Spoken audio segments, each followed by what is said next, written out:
Dziesma palīdz sargāt valodu, un šobrīd vasaras skolas mierlinkisti jeb jūras putniņš dalībnieki izpilda savu sirdi sildošāko dziesmu.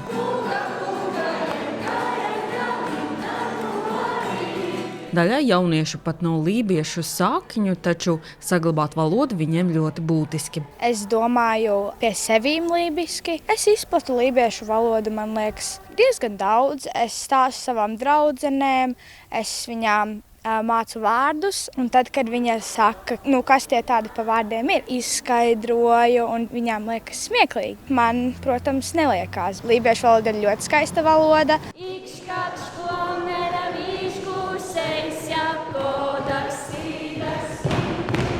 Ar rotaļu jaunieši mēģināja lībiešu vārdus iemācīt arī Izglītības un zinātnes ministrei. Kā viņai gāja? Pirmā reizei nav briesmīgi slikti, bet, protams, ja mācītos, tad būtu labāk. Var uzslavēt par centību. Protams. Paldies viņam, jā.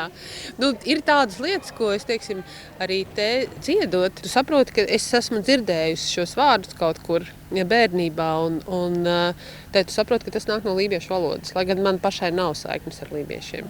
Mierlinkists šogad 30, bet jau 4. gadu tā nevis nometne, bet vasaras skola, kurā zināšanas apgūst padziļinātāk. Turklāt pedagogiem šeit ļoti pateicīga publika. Tieši šodien sanāca runāt ar mūsu kultūra vēstures skolotāju. Šogad mums ir jauns priekšmets kultūra vēsture. Viņš šodien iznāk no pirmās nodarbības, un viņi saka, wow, šis ir tas, par ko es esmu sapņojusi. Tie ir bērni, kuri grib mācīties, kuriem visiem virdz acis.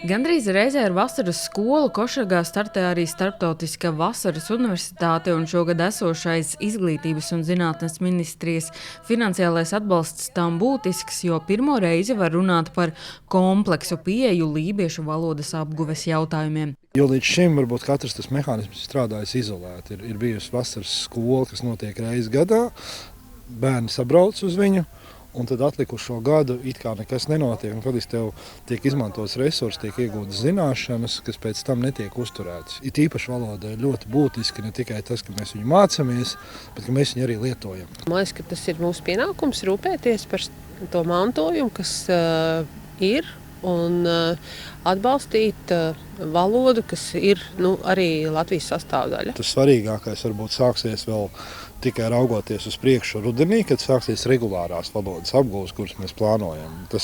Un tad tas notiek tā, ka faktiski visu gadu laikā lībiešu valodu mācās, un tad vasaras skolā drīzāk vairāk praktizē. Topošie pedagogi arī vasaras universitātes dalībnieku vidū. Te darbojas arī esošie un topošie lībiešu valodas un kultūras pētnieki, kuri svarīgi mācību materiālu, studiju programmu, digitālo un analogo resursu attīstīšanā. Lībiešu krastu viņi iepazīs visu šo nedēļu. Sanita Liepiņa, Terēza Matisone, TV9 Pakalni.